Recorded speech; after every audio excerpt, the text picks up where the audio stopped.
To me, this is still one of the scariest pictures I think I've ever seen. This is like way back in 1998, and this is actually Highway 52, which runs through the southern part of Iowa if you're headed northbound. This has to do with dashcam footage that was recovered from an abandoned car on this highway. This was the frame that police fixated on. It's extremely hard to find additional information on this case, as most of the evidence has been sealed and the owner of that car is not known. But whoever the owner of that car was, what we know is that this was the last person they had a run-in with off of Highway 52. And this visual is chilling. While there's still not a lot of public information about the owner of the car, what we do know is that the second this person was seen on camera, the dash cam cuts out for whatever reason, leaving us with the question, what happened to the owner and who was this? Everybody kind of has one of these in their hometown, but not many people have a story like this. This is what I'm talking about, like a classic, chilling, eerie, abandoned home. This picture was captured in 2016 by Jason Marino and 3 of his friends. All 4 of them were on their way to 312 Germain Street on the night of November 9th. I know you guys, and I know you're already looking for what's wrong with this photo. The plan was they were going to go to the house, kind of dare each other to go inside, and they took this picture from the outside, not realizing what they caught. If you look closely at the window, there is someone inside the house watching them. When all 4 of the boys never made it home and they were reported missing, their phones were tracked to this address where they were found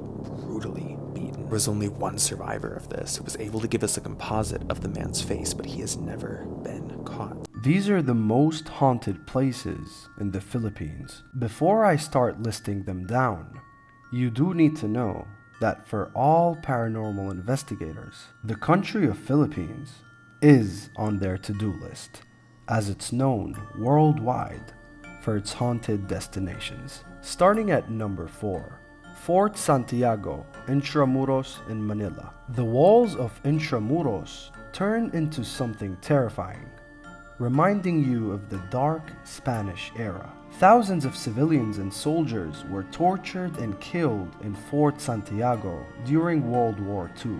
It may be a hot tourist spot, but at night, the strange noises that are heard in this fort tends to keep visitors and tourists away. Number 3, Clark Air Base Hospital in Pampanga. This abandoned building used to be a military hospital during World War II and the Vietnam War. Paranormal investigators have confirmed that demons have conquered this property.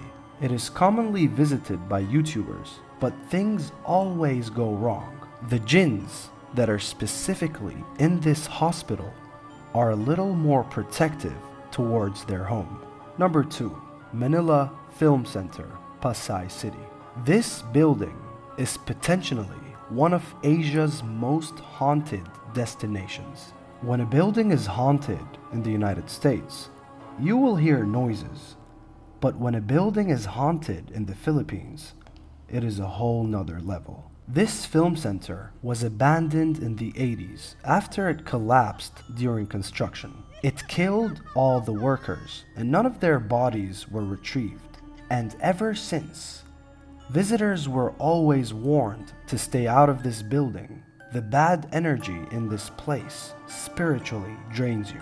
And finally, number 1, Diplomat Hotel in Baguio City. Baguio City is ranked as the world's most haunted city as a whole. The Diplomat Hotel goes way back to 1911. No priests were able to cleanse this place. After many deaths inside this hotel, the business ceased its operations in 1987. Many paranormal investigators from around the world swore that they would never visit this building again. The Philippines is a beautiful country, but it is well known for its horrifying stories. You tell me, what country should I do next? I'm going to show you another one of the craziest true crime moments ever caught on camera. So in 2011, Laura Giddings went missing at Mercer University and closely watched this concerned classmate talk to a reporter. No one has seen her since Saturday. I mean, the last time anyone heard from her was an email that she sent out, and no one's heard from her since. That man is Stephen McDaniel, and he is responsible for her murder. But the craziest part is at this point, she's still missing. So watch what happens when the reporter tells him live on TV that the body was found. What about in the parking lot area? I know they've been doing a lot of, I think that's where they have recovered the body or whatever they recovered from there. Molly, Are you okay, sir? I think I need to sit down. Okay.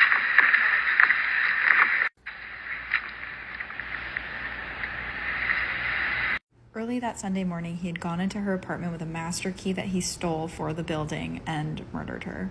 And currently, he's up for parole in 2041.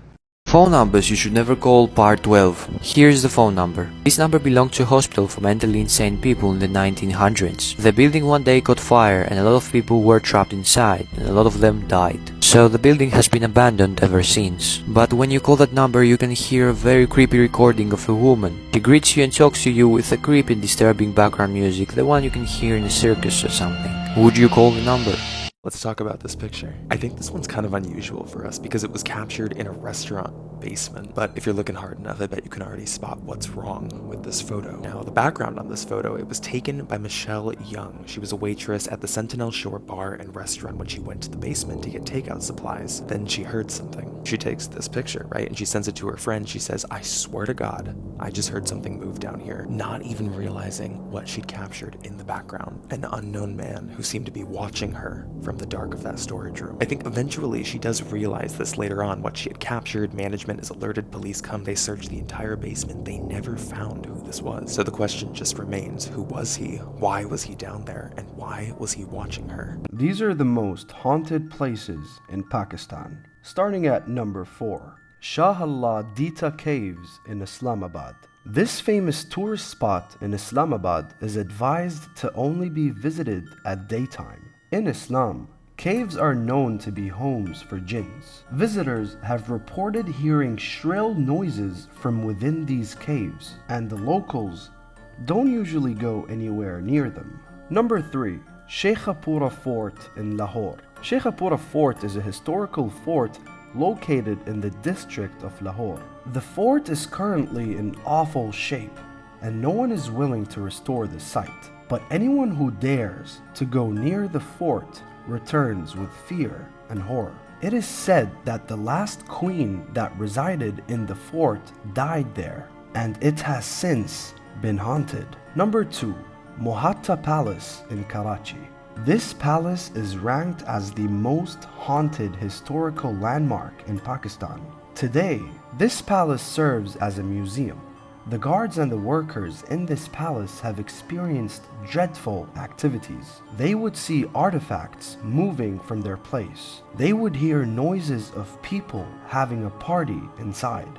And they would be physically touched by unseen beings. Let alone, the staff always warn visitors not to come alone if they want to avoid an unwanted encounter. And finally, number 1. Karsaz Road in Karachi. The Bride of Karsaz is a horrific tale about a newlywed couple that died in a car crash on Karsaz Road. Since then, there have been several sightings of a bride dressed in red that lingers around the road. But it gets even more sinister. Several people have reported that a bride stands on the side of the road at night, signaling late-night travelers for help. Once they stop, the bride's face turns into something unearthly, almost like a decomposing body, and she chases them down.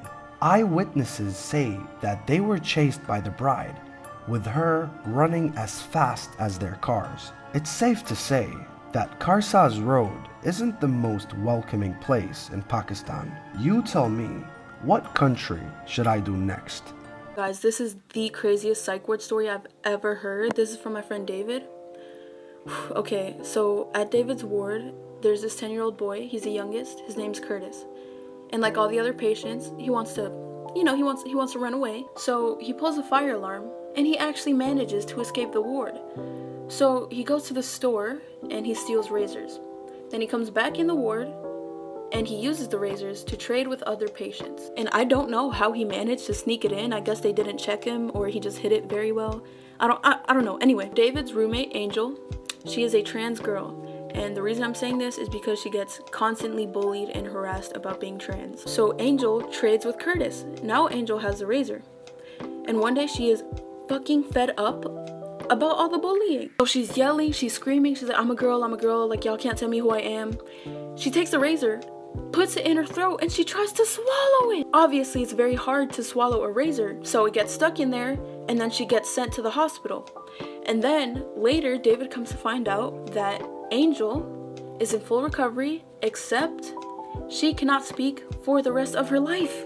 Like, that is fucking crazy. So Angel, if you see this by any chance, I am so sorry that happened to you. You are a trooper, and I hope you're okay. Okay, I'm a little freaked out. Please tag somebody who knows about bees and why this is happening. I just found this all in my driveway. These are all dead bees. What's going on? Like, why is this happening? There's no nest or anything. What's going on? Literally just got myself up out of bed to film this. I don't film like this. I never look like this on camera. I am telling you, some weird shit is going on with Britney Spears. Something's going on there. I knew there was something weird going on when she made this post about Jamie Lynn.